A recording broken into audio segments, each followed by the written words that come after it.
You'll be back, soon you'll see. Just remember you belong to me. Oh, are we doing this now? We will multitask. Here's some wrestling news.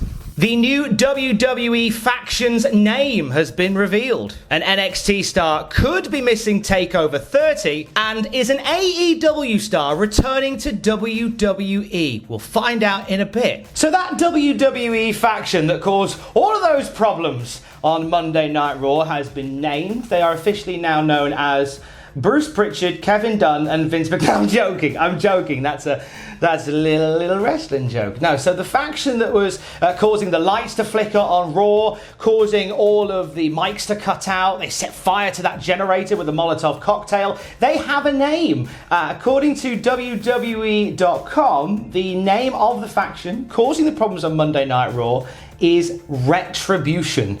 Retribution. Little else is known about Retribution from WWE.com. This is aside from the fact that causing chaos seems to be their sole motivation. Retribution. I'm not sure how I feel about the name Retribution. It kind of sounds. Oh, I feel mean saying it. Sounds a little bit. It's a little bit naff. Feels like something that you come up with in an E-Fed as opposed to the Fed, if you know what I mean. But the thing is, I don't think their name was originally going to be Retribution. I think something else was possibly teased and hinted at. Because this week, there were 2 trademarks that WWE registered. I know we love a bit of trademark news.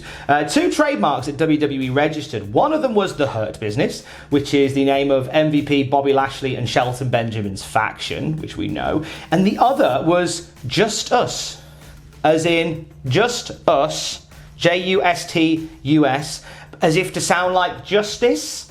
Justice. And that name feels like it fits more in the mold of this gang.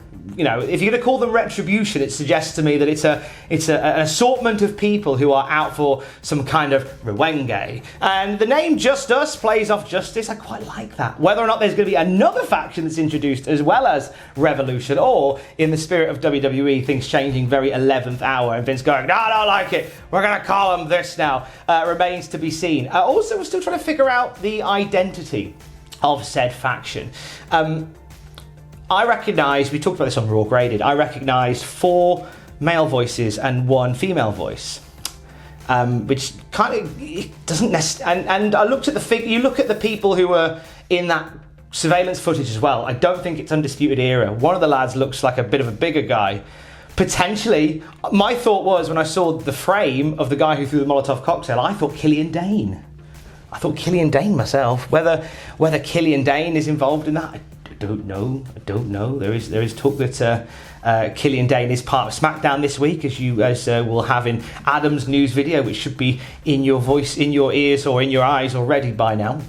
But more to come on this one, but we at least have a name for them, for better or for worse. They are Retribution. Looking ahead to NXT TakeOver 30, we know that we have this ladder match planned for the North American Championship, and we know that Dexter Lumis is one of those people that has qualified for the ladder match.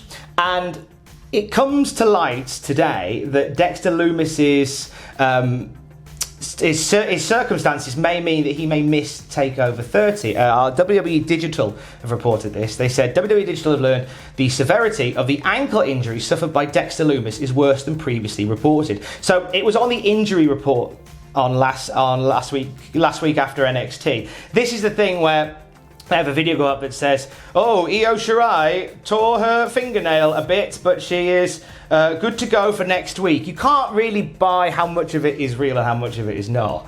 But they mentioned that Dexter Lumis had suffered an osteochondral lesion to the talus following his match with Finn Balor and Timothy Thatcher.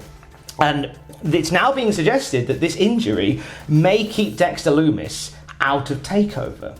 And it's a weird thing to address unless you're going to make it into some kind of storyline over the next couple of weeks where people try and take out Dexter Lumis, aiming for that osteochondral lesion. You need like a map of the body first, wouldn't you? You'd need You need a board game of Operation to find where that is. So potentially he could be missing out on the entire pay-per-view, but we'll keep an eye on it. Looking ahead to Dynamite TE tonight, and Matt Hardy is going to play quite a crucial role in tonight's show. He put out a video on YouTube where he talked about joining AEW and how much fun he's had there, how creative he's been allowed to be there. He was sporting a new t-shirt, which I liked, which is the multiverse of Matt Hardy, which shows Matt Hardy's different characters and gimmicks throughout the years. A lot of them he is revamped and revitalized as part of AEW. And he did this bit where he talked about how he is going to reveal a new Matt Hardy almost. And when he talked about all his gimmicks, he said people ask all the time who Matt Hardy is, whether he is broken Matt Hardy, big money Matt Hardy, the spirit of Damascus, whether he is the old school Matt Hardy. And he says, I'm actually a combination of all of them. And tonight on Dynamite, you will meet Matthew Hardy. So another new string to the bow, another wrinkle in the character of Matt Hardy to be unveiled on Dynamite tonight. I feel like we had a great debut with Matt Hardy, and then obviously the pandemic happened, and I feel like there's been a little bit of momentum lost. So something that revitalizes him, brings him something a little bit new, I am all for. One of the release stars from WWE back in April has spoken out about the company. We look to one half of the greatest love we've ever known, being Maria Kanellis, who took to Twitter following on from Raw and Raw Underground. And she said, WWE doesn't want to build new stars. They want to spike the ratings for a couple of weeks to keep the investors and the networks happy. What WWE doesn't seem to get is that ratings improve when people care about the story and the stars. Invest in talent, spend the time building stars, and stop the laziness. The writing team was brought up on Twitter as well. Maria responded to a tweet regarding the writing team, saying they have fantastic writers there, but they are not given any way to showcase what they can do. Great scripts are torn up moments before the show. Hashtag Maria the writer. Hashtag give me the pen. Maria Kanellis speaking very open and out about WWE's ability or inability to make talent. Ryback said something similar this week. Ryback on a YouTube chat was discussing how Vince McMahon has no desire to create those big name stars anymore and would rather keep everybody at a similar level. So that's two very different people from two very different times in the company who have the same opinion on the idea that WWE doesn't want to make big name talent anymore. And I guess that when you make big name talent, you potentially lose them, i.e. The Rock to Hollywood. But thing is, if you create new talent from the ground up, if you invest and make them the focus and you make them the star of the brand, and they do go on to do great things, you never know, 20 years down the line, they could bail you out of a football franchise that you've erroneously run.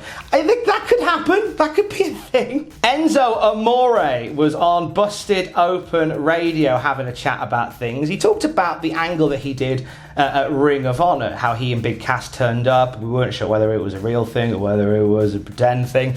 And he spoke about it and he kind of said what happened and why it went wrong. He said, I cut this promo at Ring of Honor and MSG, and I got told, go off the rails, lose your SH1T, make everyone think that it's a shoot. Okay, no problem. Sure enough, the world really thought I was a jerk off. And when I wasn't booked or I wasn't brought in to do something miraculous, that we didn't pull it off. And somehow the suits and ties were involved. I never even spoke to, no one called me to say thank you, or no one got on the phone to say that was a great job, nothing. They just said, we effed up. No, you didn't. You never, in your entire existence in a wrestling promotion, had been spoken about more in your life. You just dropped the ball. Well, when you do that and you don't follow through, you leave a sour taste in my mouth that I walk away and I go, is this what the indies are? Is this what wrestling's like outside WWE? Why it didn't work at the time is because there is a 10% boisterous audience of marks on Twitter that light up and tag people. They get people scared because they're the type, they type and they say the wrong thing, or tag this person, or he's got issues and backstage heat. So the summary of that, TLDR, is that Enzo Amore did the angle that he was told to do, and then everybody went quiet about it. Ring of Honor didn't approach him again, and because everybody on the internet kicked up a furore about it, Ring of Honor just distanced themselves from it altogether, despite the fact that Enzo feels like he was doing exactly what he was told to do. And Finalama, Funk is on a roll. Funk is on a roll. Not my words, the words of somebody making a funky sandwich. Ariane Andrew was featured on AEW television this week. She was part of the Deadly Draw tournament. Now, the amount of love that she came in with, I thought, okay, her and Nyla Rose as a team, they're going to blast through this Deadly Draw tournament and they're going to go on to do big things. Turned out not the case at all. They crashed out in the first round. All right, and then Nyla attacked Ariane. All right, fine. So Ariane Andrew has talked about her status with AEW and even teased at a jump back the other way. Ariane Andrew on Sipping the Tea said, since we're spilling tea, I'm going to keep it 1000% so everyone can hear it right here, right now. I am not with AEW. That was just a little something. It was the 100th episode that she did, so her special guest was Naomi. So off the back of this, she says, it's not official, so there's still a door. Hello, Vince. Is you listening? Funkadactyl reunion. So Naomi and Cameron, once again, teasing that idea like they did on Twitter the other week of a reunion of the Funkadactyls in WWE. This might be one of the very few occasions, has this even happened at all so far, where somebody's gone to AEW and moved back to WWE? I'm sure there'll be mentions in the chat of people that have, that I've forgotten about, but it certainly feels like that might be the case. I mean, again, I said this a week or so ago when it was teased that this was going to be happening. I would not be against a Funkadactyls reunion for the women's tag team division. Anything that bulks out the women's tag team division, I'm super cool with. And you know what? Cameron looked great on an AEW. Naomi is on a roll. On a roll, not like that.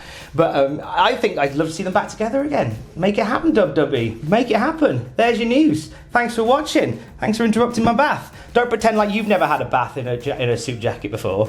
If you're saying that you haven't, I don't believe you. You're a liar. Have yourself an amazing Wednesday. Stay safe. I love you. Bye. I'm gonna finish my bath now. If we can get this up. There.